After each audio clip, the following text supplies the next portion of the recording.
Hello my dear बच्चों, कैसे हो बच्चों। आशा करता हूं आप सब के सब अच्छे होंगे। बच्चों आज की क्लास में हम सॉल्व करेंगे कक्षा 8 गणित प्रश्नावली 5.4 का क्वेश्चन नंबर 8 और 9। तो बच्चों हमारा जो क्वेश्चन नंबर 8 जो हमको दिया है वो दिखने में देखो आपको बहुत लंबा दिखाई दे रहा है। चलो इसको पहले हम पढ़ते हैं, फिर उसके बाद हम इसको चुटकियों में सॉल्व करते हैं। हमारा जो क्वेश्चन नंबर 8 हमको दिया है वह है, एक माली के पास 1000 पौधे हैं। इन पौधों को वह इस प्रकार लगाना चाहता है कि पंक्तियों की संख्या और कॉलम की संख्या समान रहे। इसके लिए कम से कम पौधों की संख्या ज्ञात कीजिए जिसकी उसे आवश्यकता है। अब यहां पर बच्चों ये क्वेश्चन पढ़ने में बहुत लंबा है, लेकिन बच्चों क्वेश्चन को देखकर आपको घबराना नहीं है। क्वेश्चन दिखने में लंबा दिख रहा है, लेकिन इसका जो आंसर है वो उतना ही छोटा है, बिल्कुल चुटकियों में निकलने वाला इसका आंसर है। तो बच्चों यदि आपको क्वेश्चन ऐसे लंबा दिखाई दे तो उसको देखकर आप कभी भी मत घबराओ। सबसे पहले आप क्या काम करो, क्वेश्चन को पढ़ो, उसके बाद उसको आप समझो। जब आप क्वेश्चन को पढ़ोगे और उसको समझोगे तो फिर आपको उसका हल अवश्य मिलेगा। बच्चों चलो देखते हैं इसका हल। इसका हल देखो, हल पौधों की संख्या कितनी है, पौधों की संख्या बराबर है 1000 पौधे, 1000 पौधे। और कॉलम की संख्या कितनी है, x। कॉलम की संख्या बराबर है x और पंक्तियों की संख्या भी x होगी। पंक्तियों की संख्या बराबर x। तो पौधों की संख्या कितनी हो जाएगी, x गुणा x बराबर 1000, यानी x का स्क्वायर बराबर ये 1000 और x बराबर कितना हो जाएगा आपका √1000। इस प्रकार आपकी कॉलम की और पंक्तियों की संख्या में जो पौधे लगेंगे वो बराबर लगेंगे।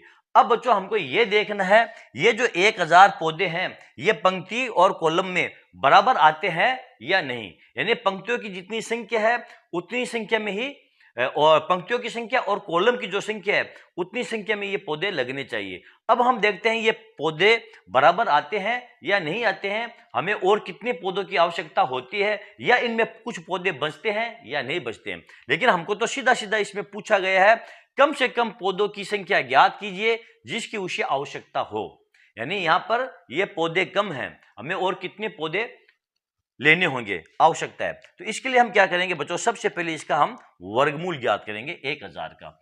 1000 का वर्गमूल ज्ञात करेंगे तो कितना आ जाएगा, यहां पर देखो ये 1000 का वर्गमूल ज्ञात करने के लिए ये जोड़ा बन गया, ये जोड़ा बन गया, इसमें देंगे हम 3 का भाग जाएगा आपका 3 मरतबा, यह आ जाएगा आपका 9, 10 में से 9 गया 1, पूरा का पूरा दोनों जीरो उतार लेंगे और इसमें हम 3 जोड़ देंगे, ये हो जाएगा आपका 9। अब इसमें कौन सी संख्या का भाग देंगे, केवल 1, यानी यहां पर 1 लिखेंगे और 1 से ही गुणा करेंगे और हमारा भागफल है वो भी 1 हो जाएगा। 1 से गुणा करेंगे ये हो जाएगा आपका 91।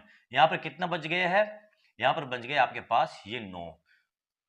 तो इसका मतलब ये हुआ बच्चों ये जो 1000 है ये 31 से बड़ा है।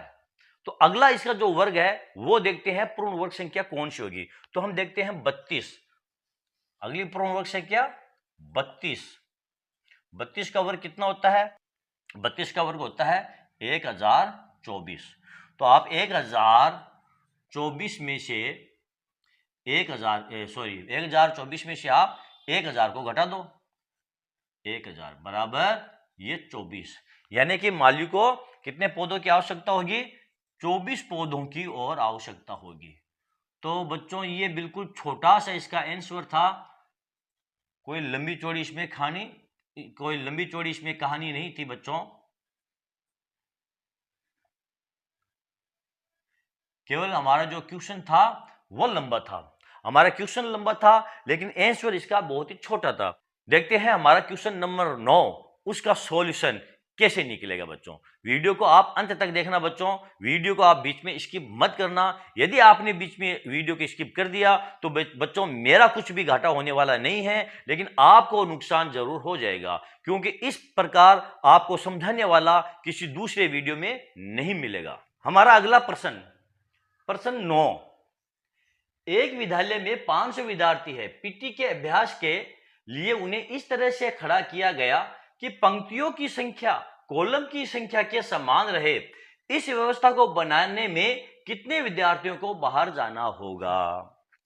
अब ये जो क्वेश्चन है बच्चों, ये वही क्वेश्चन है जो कि क्वेश्चन नंबर हमारा 8 था। क्वेश्चन नंबर 8 में हमको यह पूछा गया था कि और कितने पौधों की आवश्यकता होगी, यानी उसमें पौधों को जोड़ा गया था और यहां पर विद्यार्थियों की संख्या को कम किया गया है, विद्यार्थियों को बाहर भेजा गया है। तो इसके लिए हमको क्या करना पड़ेगा, इसको सोल्व करने के लिए सबसे पहले हम लिखेंगे कक्षा में विद्यार्थियों की संख्या कितनी है।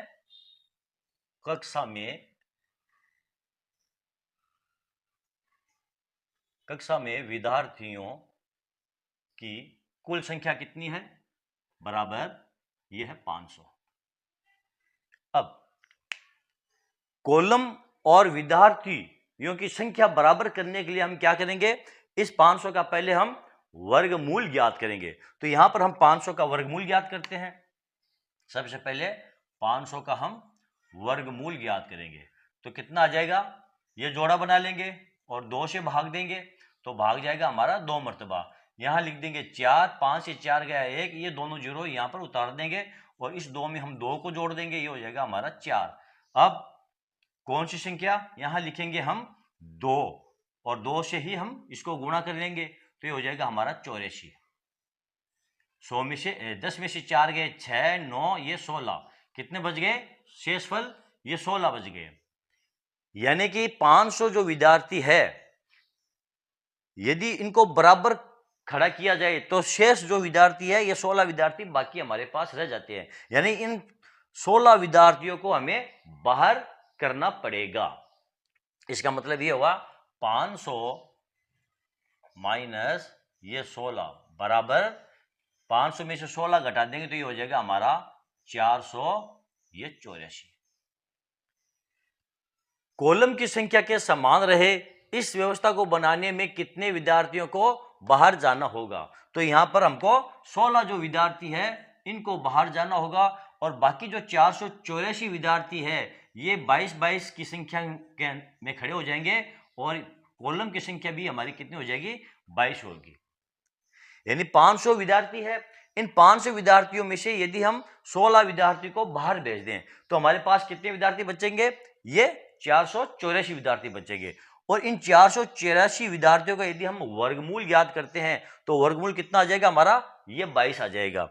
इसका मतलब ये हुआ एक पंक्ति में 22 विद्यार्थी होंगे और जो कॉलम की संख्या होगी वो भी 22 होगी। ठीक है, तो इस प्रकार ये हमारा प्रश्न नंबर जो 9 था ये भी सोल्व हो गया है। बच्चों प्रश्न पढ़ने में और दिखने में आपको बहुत लंबा दिख रहा है, लेकिन इसका देखो सॉल्यूशन है, इसका जो हल है वो बिल्कुल छोटा सा है। तो प्रश्न को देखकर आप कभी भी मत घबराओ। यदि आपने प्रश्न को देखा और आप प्रश्न की लंबाई को देखकर और आप घबरा गए तो बच्चों आपको पहले से ही आप डिमोटिवेट हो गए तो आप क्वेश्चन को सोल्व करोगे कैसे। इसलिए आपको डिमोटिवेट नहीं होना है, प्रश्न को देखकर आपको घबराना नहीं है। प्रश्न को देखो, पढ़ो, उसको समझो, फिर उसको आप सोल्व करो। ठीक है बच्चों, तो मिलते हैं बच्चों अगले वीडियो में। बच्चों यदि आपको मेरा वीडियो अच्छा लगा है तो हमेशा की तरह मैं आपको यही कहूंगा, मेरे वीडियो को आप लाइक कीजिए, शेयर कीजिए और मेरे चैनल को आप सब्सक्राइब कीजिए। बच्चों आपके लाइक और शेयर से आपका कुछ भी खर्च होने वाला नहीं है, लेकिन मुझे मोटिवेशन मिलेगा, मुझे नए नए वीडियो बनाने का और नए नए क्वेश्चन को सोल्व करने का। बच्चों मेरा हौसला बढ़ेगा, मुझे मोटिवेशन मिलेगा। बच्चों मिलते हैं अगले वीडियो में अगले क्वेश्चन के साथ, तब तक के लिए धन्यवाद।